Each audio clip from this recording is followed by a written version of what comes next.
Hello, this is Swati Bhatt and welcome to my YouTube channel Bhatt classes. हमने पिछले video में first, second और third questions किए 2.2 के, एक्सरसाइज 2.2 के।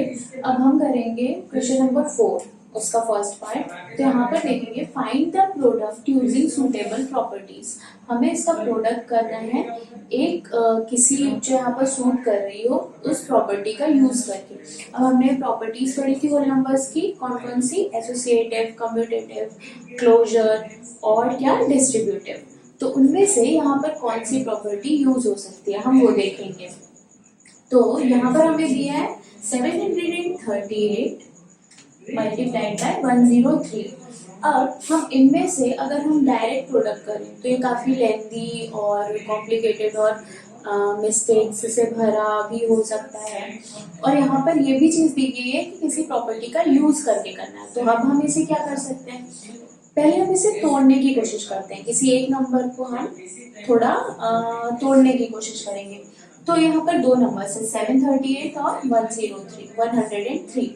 इनमें से कौन सा थोड़ा तोड़ने में इजी रहेगा, 103 को हम और क्या लिख सकते हैं। अगर आप सोचे कि 103 को हम पार्टीशन करें तो इजीली हम क्या पार्टीशन करें तो हमारे क्या आ सकता है 100 प्लस 3। तो हम इसको लिखेंगे 738 मल्टीप्लाइड बाय, ब्रैकेट में क्या आ जाएगा 100 प्लस 3। अब यहाँ पर अगर हम देखें तो हमारी डिस्ट्रीब्यूटिव प्रॉपर्टी क्या कहती है, a multiplied by b plus c। अब अगर यहाँ पर हम इसको a माने और यहाँ पर इसको b माने और यहाँ पर c माने तो ये हमारी कुछ डिस्ट्रीब्यूटिव प्रॉपर्टी की तरह होगी। और अगर हम यहाँ पर डिस्ट्रीब्यूटिव प्रॉपर्टी अप्लाई करते हैं तो ये क्या होगा, डिस्ट्रीब्यूटिव प्रॉपर्टी में क्या होता था कि a पहले b से मल्टीप्लाई होगा प्लस a पहले c से होगा, मतलब a multiplied by b plus a multiplied by c। वैसे ही हम यहाँ पर करेंगे, पहले इसका इससे मल्टीप्लाई करेंगे और फिर इसका इससे मल्टीप्लाई करेंगे। तो यहाँ पर आ जाएगा 738 multiplied by 100 plus 738 multiplied by 3। अब यहाँ पर 738 मल्टीप्लाइड बाय 100 करना आपको बहुत इजी हो जाएगा, आप ऑलरेडी भी कर सकते हैं 738 और यहाँ पर 00 प्लस। अब बस हमें इसको मल्टीप्लिकेशन करना है, मतलब हम अगर इस तरीके से करें तो हमें कॉम्प्लिकेशन कहाँ पर आएगा मल्टीप्लिकेशन में, सिर्फ यहाँ पर। बल्कि 733 मल्टीप्लाइड बाय 103 जब आप करेंगे तो थोड़ा सा टफ होगा। अब यहाँ पर हम इसको मल्टीप्लाई कर लेते हैं। 3 8 24, यहाँ पर कैरी 3 3 9 11, यहाँ पर कैरी 3 7 21 22। यहाँ पर ये चीज आ गई 2240। अब यहाँ पर अगर हम आगे करें इनका क्या करें, अब यहाँ पर सिंपली यहाँ पर एडिशन कर देंगे। तो यहाँ पर हम ग्रुप में भी कर सकते हैं 3 7 3 8 0 0 2 2 1 4। तो इसका जब एडिशन करेंगे तो यहाँ पर 4 1 10 6 7 6 0 1 4। इसका आंसर क्या जाएगा 76014। ये आपका आंसर आ गया। तो यहाँ पर आपने देखा कि किस तरीके से यहाँ पर हमने किसी नंबर को जब हमने उसका पार्टीशन करा और फिर यहाँ पर डिस्ट्रीब्यूटिव प्रॉपर्टी अप्लाई करके हम यहाँ पर आंसर लिया। सो इसी तरीके से हमने यहाँ पर फर्स्ट पार्ट किया, आप इसी तरीके से बी, सी और डी पार्ट भी करेंगे। अब देखते हैं हम next question. Now this is our fifth question. तो हम इसे रीड करेंगे। A taxi driver field his car petrol tank with 40 litre of petrol on Monday. मतलब मंडे को एक टैक्सी ड्राइवर ने अपने कार में कितने लीटर पेट्रोल फिल कराया, 40 लीटर। अब next day he filled the tank with 50 litre of petrol. Monday के नेक्स्ट डे उसने अपने कार में कितने लीटर पेट्रोल फिल कराया, 50 लीटर। 50 liters. अब if the petrol cost ₹44 per liter, अगर पेट्रोल का कॉस्ट कितना है, मतलब आज के समय में ऐसा मुश्किल है कि पेट्रोल का कॉस्ट इतना हो, लेकिन suppose if the petrol cost ₹44 पर लीटर होता है, तो how much did he spend in all on petrol, मतलब कि वो कितना अपने कितने पैसे खर्च करता है वो दोनों दिन के पेट्रोल पर। अब हम यहाँ पर देख लेते हैं, अगर हमारे पास वर्ड प्रॉब्लम दी होती है तो हम उसका सॉल्यूशन भी ऐसे लिख कर करते हैं। अब हम देख लेते हैं एक के बाद एक। पहले हमने क्या दिया कि मंडे को टैक्सी ड्राइवर ने कितना लीटर पेट्रोल फिल कराया, तो यहाँ पर देखते हैं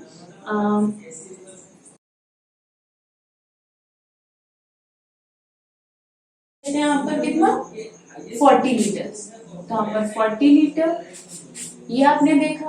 अब petrol field on next day कितना था, यहाँ पर हमने देखा 50 लीटर। अब यहाँ पर ये दोनों का आ गया। फिर क्या दिया है, इफ द पेट्रोल कॉस्ट ₹44 पर लीटर, मतलब इसका मतलब है कि 1 लीटर पेट्रोल हमारा कितने का आ रहा है, 44 रुपीज का। अब हमें बताना क्या है कि दोनों दिन का मिलाकर उसके कितने पैसे खर्च हुए। तो यहाँ पर अगर हम निकालें तो यहाँ पर आ जाएगा, अगर मंडे को उसमें 40 लीटर था तो 1 लीटर जो अगर 44 रुपीज का है तो 40 लीटर कितने का होगा, 40 मल्टीप्लाइड बाय 44 रुपीज। ये आ गया। हम इसको एक इक्वेशन 1 ले लेते हैं। अब अगर यहाँ पर नेक्स्ट डे का निकालें तो 50 लीटर पेट्रोल कितने का होगा, 50 मल्टीप्लाइड बाय 44 रुपीज। 44 से क्यों मल्टीप्लाई कर रहे हैं, क्योंकि 1 लीटर पेट्रोल का कॉस्ट कितना है 44, तो 50 लीटर का निकालने के लिए या फिर 40 लीटर का निकालने के लिए उससे हम मल्टीप्लाई कर देंगे। ये हम ले लेते हैं सेकेंड इक्वेशन। अब हम अगर ये दोनों को देखते हैं, दोनों दिन का निकालना है, तो हम अगर इनके कॉस्ट को प्लस कर देते हैं तो हमारे दोनों दिन का कॉस्ट आ जाएगा। ये अब कैसे करेंगे, इसके हिसाब से अगर हम देखें तो यहाँ पर आएगा 40 मल्टीप्लाइड बाय 44 प्लस, और फिर इसको देखें तो 50 मल्टीप्लाइड बाय 44। ये हमारा दोनों दिन का कॉस्ट आ जाएगा। फिर अब यहाँ पर हम देखेंगे ये 44 और यहाँ पर 44 कॉमन है। ऐसे क्वेश्चंस आपने किए होंगे जिसमें हम यहाँ पर कॉमन निकालते थे, तो यहाँ पर आपको 44 कॉमन दिखा तो हमने 44 यहाँ पर कॉमन निकाल लिया और ब्रैकेट में क्या बचा 40 प्लस 50। अब ये हमारा आ गया। हमने होल नंबर्स की प्रॉपर्टी पढ़ी है, डिस्ट्रीब्यूटिव प्रॉपर्टी। क्या कहती है distributive property, a multiplied by b plus c. ऐसा ही कुछ यहाँ पर दिख रहा है, जो यहाँ अगर हम ए को 44 ले लें, बी को 40 और सी को 50, तो इसकी वैल्यू क्या आ जाएगी, यहाँ पर 40 मल्टीप्लाइड बाय 40 प्लस 50 इज 90। अब 44 मल्टीप्लाइड बाय 90। अब इसको अगर हम मल्टीप्लाई करें तो हम ओरली भी कर सकते हैं, जैसे 9 4 36, यहाँ पर 3 कैरी, 9 4 36 प्लस 3 तो 39 और यहाँ पर 0। तो यहाँ पर आपने देखा कि ये कैसे। अब यहाँ पर ये फिर से समझ लेते हैं, मंडे को कितने लीटर था 40 लीटर, नेक्स्ट डे था 50 लीटर और यहाँ पर कॉस्ट दी गई है 44। तो दोनों ही दिन के पेट्रोल को मल्टीप्लाई किया गया कॉस्ट से और यहाँ पर उसको ऐड कर दिया गया। और ये सॉल्व करने के लिए हमने कौन सी प्रॉपर्टी का यूज किया, डिस्ट्रीब्यूटिव प्रॉपर्टी का। अब एक ही क्वेश्चन को करने के मैथमेटिक्स में कई सारे तरीके हो सकते हैं। यहाँ पर भी हम अगर इस तरीके से ना करें तो इसका एक और तरीका हो सकता है।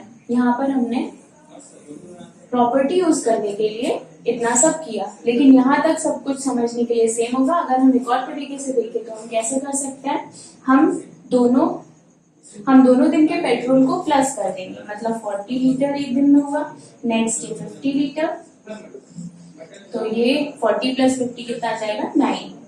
यहाँ पर टोटल पेट्रोल हमारा टैंक में टोटल कितने लीटर हो गया, 90 लीटर।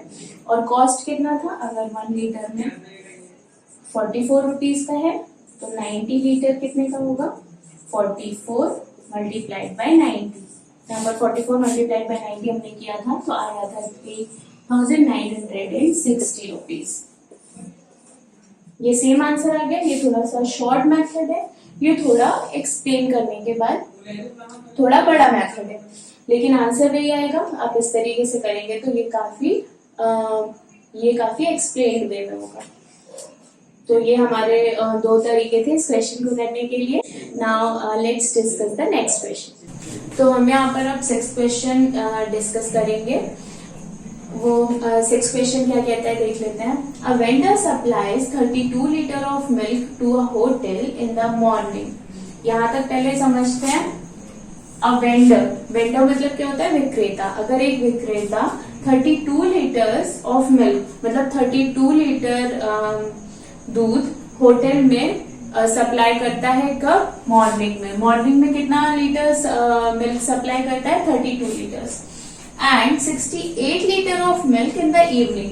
और शाम को, उसी दिन शाम को कितना करता है, 68 लीटर्स। मतलब एक दिन में वो सुबह 32 लीटर सप्लाई करता है और उसी दिन शाम को 68 लीटर सप्लाई करता है। अब आगे पढ़ते हैं। इफ द मिल्क कॉस्ट ₹45 पर लीटर। अगर मिल्क का कॉस्ट कितना है, 45 पर लीटर, मतलब 1 लीटर अगर वो 45 रुपीज का आता है, then how much money is due to the vendor per day. मतलब विक्रेता एक दिन में कितने पैसे का, कितने रुपीस का दूध बेच देता है। अब यहाँ पर हम सॉल्व करने की कोशिश करेंगे। तो ये वर्ड प्रॉब्लम है, उसी तरीके से लिख कर हम करेंगे। अगर वेंडर कितना करता है, मंडे को कितना वो सप्लाई करता है, सॉरी, अगर मॉर्निंग में वो कितना सप्लाई करता है तो देख लेते हैं। मॉर्निंग में वो सप्लाई करता है, यहाँ पर है 32 लीटर्स।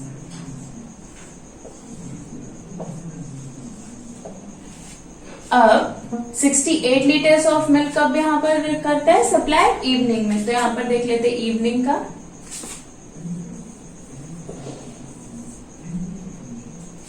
इवनिंग में 68 लीटर्स। अब यहाँ पर हमें पूरे दिन का आ गया कि मॉर्निंग में कितने लीटर्स और इवनिंग में कितने लीटर्स। अब हमें बताना है कि ये, और हमारा पर कॉस्ट कितना है, यहाँ पर हम देख लेते हैं। मतलब 1 लीटर मिल्क कितने का आता है, 45 रुपीज का। यहाँ पर 45 रुपीज हो जाएगा। अब हम इसको कैसे सॉल्व करेंगे, जैसे हमने लास्ट क्वेश्चन किया था उसी तरीके से। पहले हम जितना लीटर्स है, अगर 1 लीटर 45 रुपीज का है, तो अगर यहाँ पर मॉर्निंग का निकाले तो 32 लीटर्स कितने का होगा, 32 मल्टीप्लाइड बाय 45 रुपीज। अब यहाँ पर अगर हम फिर इवनिंग का निकाले तो इवनिंग का कितना होगा, 68 लीटर कितने का आ जाएगा, 68 मल्टीप्लाइड बाय 45 रुपीज। वैसे ही यहाँ पर हम 45 से क्यों मल्टीप्लाई करें, क्योंकि 1 लीटर का रेट कितना है, 45 रुपीज। अब हमारा पूरे दिन का कैसे आएगा, अगर हम ये दोनों को प्लस कर दें तो हम इसको देख लेते हैं कैसे करेंगे। पहले 32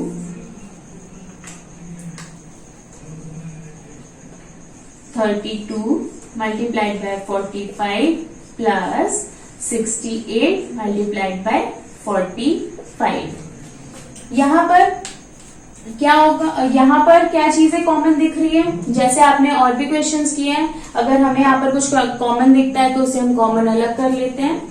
यहाँ पर क्या दिख रहा है, 45, तो यहाँ पर लिखेंगे 45 और ब्रैकेट में क्या यहाँ पर लिखेंगे 32 प्लस 68। अब यहाँ पर आप अभी तक कई बार डिस्ट्रीब्यूटिव प्रॉपर्टी का यूज कर चुके हैं, तो यहाँ पर आपको समझ आएगा कि यहाँ पर कौन सी प्रॉपर्टी लगी है, डिस्ट्रीब्यूटिव प्रॉपर्टी। उस तरीके से अब हम यहाँ पर ब्रैकेट के अंदर का अगर हम इसको प्लस करते हैं तो 32 प्लस 68 कितना होता है 100। तो यहाँ पर करेंगे 45 मल्टीप्लाइड बाय 100। अब ये 45 मल्टीप्लाइड बाय 100 आप ओरली कर सकते हैं। 4500 4500। तो ये आपका आ गया कितना, वो पूरे दिन में उसके कितने पैसे बनते हैं 4500। अब इसी को हम देखेंगे लास्ट क्वेश्चन में भी हमने क्या देखा था, इसी क्वेश्चन का एक सेकेंड वे देखा था। अब यहाँ पर भी अगर हम इसको दूसरे तरीके से करना चाहें तो हम कैसे करेंगे, पहले हम जितने भी लीटर मिल्क है उनको प्लस कर देंगे। मतलब हमारा मॉर्निंग में कितना था 32 लीटर्स और इवनिंग में कितना था 68 लीटर। इनको अगर हम प्लस करें तो हमारा कितना आएगा 100 लीटर्स। अब 1 लीटर का कॉस्ट यहाँ पर कितना था 45 रुपीज। तो 100 लीटर्स का कॉस्ट कितना होगा 45 मल्टीप्लाइड बाय 100 और यहाँ पर आ जाएगा 4500 रुपीज। तो ये हमारे अलग अलग वेज थे उसको सॉल्व करने के। और वेंडर के कितने पैसे बनते हैं 4500। Now let's talk about the next question. अब हम बात करते हैं क्वेश्चन नंबर 7 की, जो कि एक्सरसाइज नंबर 2.2 का लास्ट क्वेश्चन है। तो हमारा 7 क्वेश्चन कहता है मैच द फॉलोइंग। मतलब यहाँ पर कुछ 3 चीजें यहाँ पर दी गई है और 3 चीजें यहाँ पर लिखी गई है और हमें इसको मैच करना है कि कौन सा क्या होगा। अब अगर हम यहाँ पर पढ़ ले तो 425 मल्टीप्लाइड 136, इसको इस तरीके से किया गया है, इसको इस तरीके से किया गया और इसको इस तरीके से किया गया है। अब यहाँ पर अगर हम देखें तो फर्स्ट क्या दिया है commutativity under multiplication, commutativity under addition, distributivity of multiplication over addition. ये सारी चीजें हमने इस एक्सरसाइज के पहले भी पढ़ी है। ये सारी क्या है प्रॉपर्टीज है। प्रॉपर्टीज हमने पढ़ी है क्लोजर, कम्यूटेटिव, एसोसिएटिव और डिस्ट्रीब्यूटिव। यहाँ पर क्या दिया है कम्यूटेटिव। अब हमने कम्यूटेटिव प्रॉपर्टी पढ़ी है। कम्यूटेटिव प्रॉपर्टी हमारी क्या कहती थी, आप अगर ध्यान करेंगे तो वो ये कहती थी, अब यहाँ पर कम्यूटेटिविटी अंडर मल्टीप्लीकेशन दिया है तो इस तरीके की प्रॉपर्टी क्या करती है a multiplied by b is equals to b multiplied by a. मतलब अगर हम 2 या फिर 2 से ज्यादा कितने भी होल नंबर्स को अगर हम मल्टीप्लाई करें तो उसको हम किसी भी तरीके से अगर आगे पीछे कर दें और उनका मल्टीप्लाई करें तो वो आंसर सेम आएंगे। ये प्रॉपर्टी हमारी ये कहती थी। अब नेक्स्ट में चलते commutativity under addition. Commutativity under addition का मतलब क्या हो जाएगा, इसी तरीके से a plus b is equal to b plus a. मतलब अगर हम 2 नंबर्स का एडिशन करें तो जो लेफ्ट हैंड साइड में होगा और अगर हम उसकी प्लेस चेंज कर लिखें तो उनका आंसर सेम होगा। अब सी पार्ट क्या कहता है distributivity of multiplication over addition. Distributive property आपने क्या पढ़ी थी, a मल्टीप्लाइड में यहाँ पर क्या होता था b प्लस सी। इसमें क्या होता था a मल्टीप्लाई होता था b से पहले, फिर प्लस a मल्टीप्लाई होता था c से। हमने ये डिस्ट्रीब्यूटिव प्रॉपर्टी पढ़ी थी और डिस्ट्रीब्यूटिव प्रॉपर्टी आपके कई सारे क्वेश्चंस में यूज भी हुआ है तो वो आपको अच्छे से पता होगा। कम्यूटेटिविटी बस रिवाइज करने की और जरूरत थी जो कि हमने यहाँ पर कर लिया। अब यहाँ पर देखते हैं इनको मैच करना है कौन सा किस में होगा। यहाँ पर क्या हो रहा है 425 multiplied by 136 is equal to 425 multiplied by 6 plus 30 plus 100। यहाँ पर हो गया रहा है 136 को ये तोड़ रहे हैं, टुकड़ों में तोड़ रहे हैं। ये सब हम कहाँ करते थे। अब अगर हम यहाँ पर करें, अगर इसके आगे ये सॉल्व होगा तो कैसे सॉल्व होगा, ये पहले इससे मल्टीप्लाई होगा प्लस ये फिर इससे मल्टीप्लाई होगा, ये फिर इससे मल्टीप्लाई होगा। ये सारी चीजें हमारा ये इस तरीके का पैटर्न हमें कहाँ देखने को मिलता था डिस्ट्रीब्यूटिव प्रॉपर्टी में। तो ये हमारा फर्स्ट वाला किससे मैच हो जाएगा सी से। ये हो गया। अब नेक्स्ट में आता है 2 multiplied by 49 multiplied by 50 is equal to 2 multiplied by 50 multiplied by 49। अब यहाँ पर क्या हो रहा है कि कुछ नंबर्स हैं जिनका मल्टीप्लीकेशन को उसकी सिर्फ प्लेस चेंज कर दी गई है, आगे पीछे कर दिया गया और मल्टीप्लाई लगा दिया और वो दोनों को इक्वल कर दिया गया। ये कहाँ पर होता था कम्यूटेटिविटी प्रॉपर्टी में होता था और यहाँ पर क्या ऑपरेशन हो रहा है मल्टीप्लीकेशन में। मतलब यहाँ पर हम देखेंगे तो क्या आएगा कम्यूटेटिविटी अंडर मल्टीप्लीकेशन, तो इसको इससे मैच कर देंगे। अब बचा ये लास्ट, तो ये ऑब्वियसली ये इससे मैच करेगा, लेकिन फिर इसको भी समझ लेते हैं। 80 plus 2005 plus 20 is equal to 80 plus 20 plus 2005। यहाँ पर क्या हो रहा है कि नंबर्स की बस प्लेस चेंज हो रही है और उसमें क्या ऑपरेशन लग रहा है प्लस, और दोनों चीजें क्या हो रही है, दोनों चीजें इक्वल हो जा रही है। तो ये कौन सी प्रॉपर्टी लग रही है, कम्यूटेटिविटी। Commutativity under addition. तो यहाँ पर आपने देखा, अगर हम इसको थोड़ा और क्लियर कर दें, साफ से लिख देते हैं, ये सब समझाने के लिए था। अगर हम इसको मैच करते हैं तो क्या हो जाएगा, फर्स्ट वाला किससे मैच हो रहा है, सी से। सेकेंड वाला किससे मैच हो रहा है, ए से। और थर्ड वाला किससे मैच हो रहा है, बी से। ये इस तरीके से मैच हो जाएंगे। तो ये था हमारा 7th क्वेश्चन। तो इस वीडियो में हमने देखा एक्सरसाइज नंबर 2.2 का क्वेश्चन नंबर 4 का ए पार्ट, और इसी तरीके से आप बाकी के और भी 4th के और भी पार्ट्स करेंगे। और हमने यहाँ पर किया 5th क्वेश्चन जो कि वर्ड प्रॉब्लम था, और 6th क्वेश्चन वो भी एक वर्ड प्रॉब्लम था, और हमने यहाँ पर 7th क्वेश्चन किया जो कि मैच द फॉलोइंग था। तो ये आपने यहाँ तक की एक्सरसाइज में आपने प्रॉपर्टीज पढ़ी, उसके कुछ क्वेश्चन सॉल्व किए, उसके बारे में पढ़ा और उसको और अच्छे से समझा। अब नेक्स्ट वीडियो में हम देखेंगे patterns of whole numbers. And thank you, that's all for this video. Thank you for watching my channel Bhatt classes.